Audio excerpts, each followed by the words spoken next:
This is really late, later than I really wanted it to be. But I had camping. One I had some. One I wasn't done to the best of my ability, and then I had camping this weekend, so that's why it's late. A championship preview. Bama, Clemson, Alabama coming off a um, complete just thrashing of Michigan State. If you, and it would pretty much, you can look at it as first quarter wasn't, first, second, third, and fourth thrashing.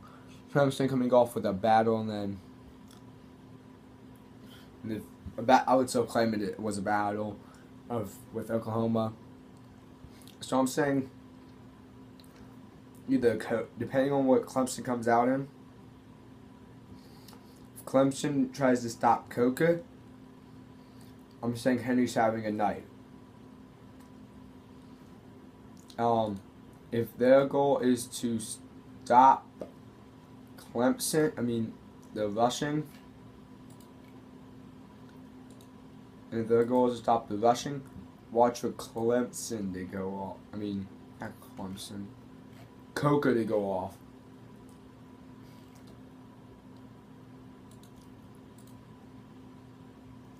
Because in my opinion,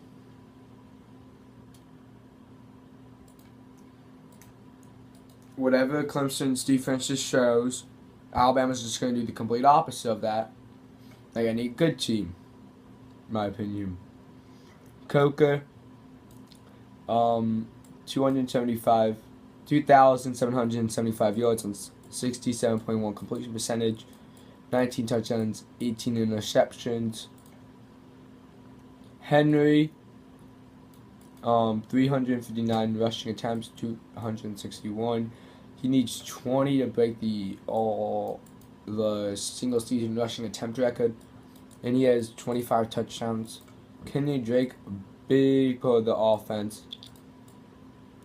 except when he's hurt, because that's been a problem for him lately. 76 carries, 407 yards. Coker, 6 attempts, 88 yards, but he is still, in my opinion, doesn't cover the whole story, because he escapes the plays or makes them longer with his feet, something Alabama hasn't had in a while. So Calvin Ridley, if they're throwing it, I am not saying Calvin Ridley is going to have a game if Alabama's throwing it, for one reason. Clemson's cornerback's going to be on. Now, if they see a one-on-one coverage, you can expect Ridley deep. Or one-on-one coverage with Ridley or Stewart deep. They go deep. I think a Darius Stewart, if it comes out to be a throwing matchup, which it might, Darius Stewart's going to have himself a game. And then O.J. Howard and Richard Mullaney used in small roles this season. But they showed up when we need them, and that's good. Everyone knows about Alabama's defense. I don't think I need to go into that. So with Deshaun Watson, we're going to switch over to the statistics if this would ever load. So Deshaun Watson, 3,699 yards. He has a 68.2 completion percentage, 31 touchdowns, and 12 interceptions. Wayne Gallman, probably going to have either Deshaun or Wayne Gallman's going to have a night. Actually, Deshaun will have to have a night for Alabama for Clemson to win. There's no way, in my opinion, Wayne Gallman's going to have a night. Not even close. Or be under 100 yards rushing. If Alabama's defense comes to win, which they should, and if they don't, I feel like Saban's going to be very angry. And all those seniors knows how Saban is when he's really angry. Wayne Gallman, 269 carries, and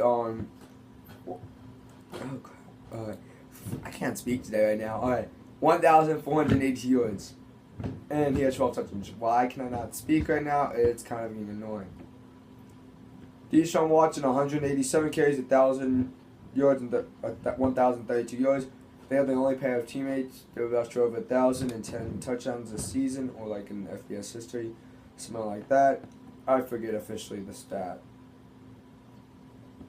They both have 5.5 average, and they both have 12 touchdowns, which I kind of find weird. And then pretty much the long is only 3 off. So that's weird. Receiving Octavius Scott is, and they spread it out a little more.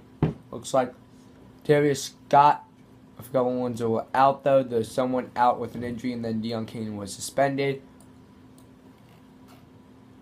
But Octavius Scott, 89 receptions, 868 yards.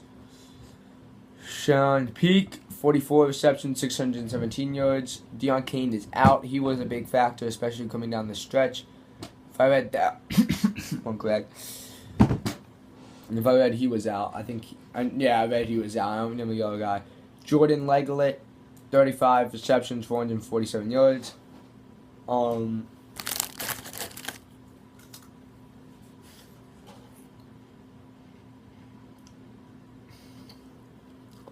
So, into this, wait, I'm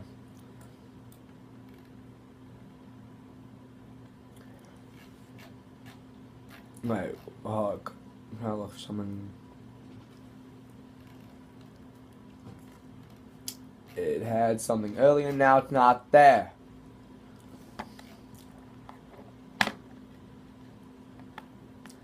So, how about this, everybody? Points per game. 34 points for Alabama, 38 for Clemson. Total yards, 422 for Alabama, 510 for Clemson. Both very balanced teams. Alabama, 214 passing yards per game. This is all per game, people. 288 for it. Clemson has 222 rushing yards, and Alabama has 208.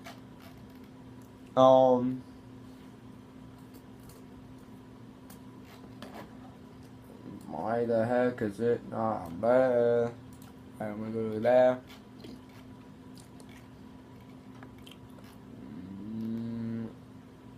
Yeah.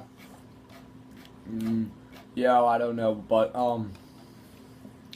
can't find it. Alabama allows 14 points a game. Clemson does 20. So I'm gonna go over like the 14 ways to watch it, because like everyone is gonna. This is the way to watch it, in my opinion. These are the ways I'm gonna try to watch it tonight. Alright, there's the traditional tether telecast, is just straight up game. Film room, they're gonna analyze it. So they're gonna like break it down like you would see on SportsCenter. The voices, it's more of like famous ESPN people talking about it. Homers, I'll probably have this one. It is Taj Boyd and Barrett Jones, and they're gonna quasi game analysts. I don't know officially that is, and obviously they're gonna have very, very biased viewpoints in this one, because Taj Boyd, Clemson's all-time leading passer, and Alabama's center, three-time national champion, Barrett Jones. So he knows Feinbaum Fielding, Paul Feinbaum. Sorry, I had to do that.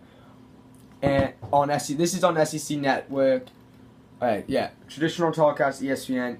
Film room, ESPN2. Voices, news is on ESPN News.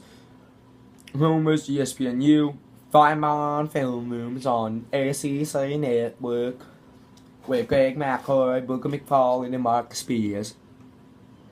They will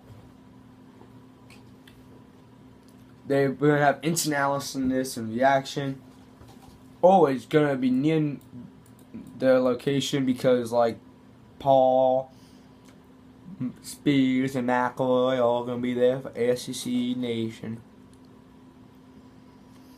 And also live calls and if you're gonna tweet, find Mom Filming hashtag it. SEC Network. Sounds of the game.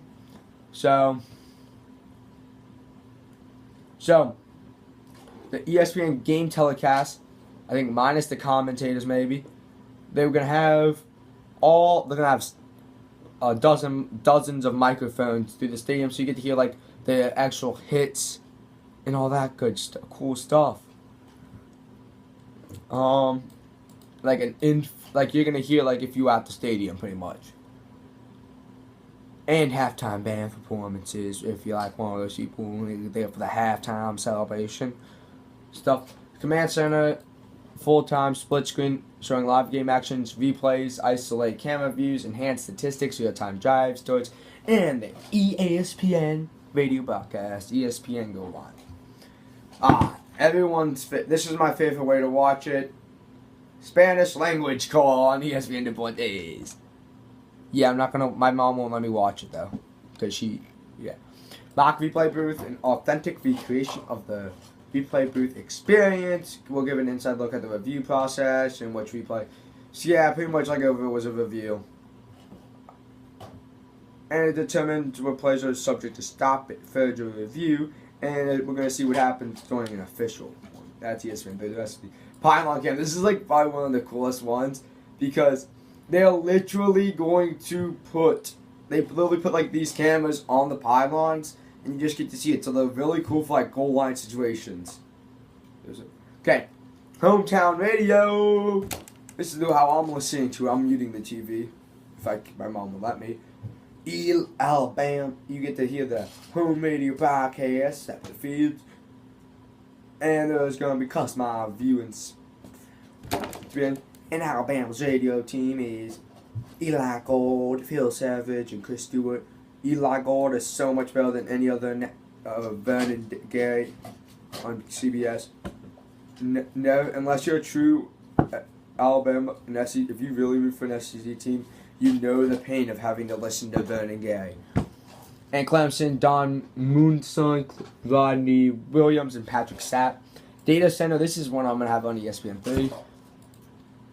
Will include significant on-screen graphic content ranging from analytics, real-time drive search, win property updates, and current social media reaction. Spider Cam, a cool one. You guys get to see. It's a camera above the field, and it's behind the offense. And then this is like the one that no one's literally going to be watching. Taco Bell student section. Like literally, why the heck do you need to look at people in the student section? That's like kind of weird. So, I'm doing it with the traditional college cast muted. We're going over to Find on Film unmuting. Wish I could do command, but don't have goal line. Pylon cam, listening to hometown radio because God bless Eli Gold. Data center, spider cam, and pylon cam. I'm ready for the night, guys.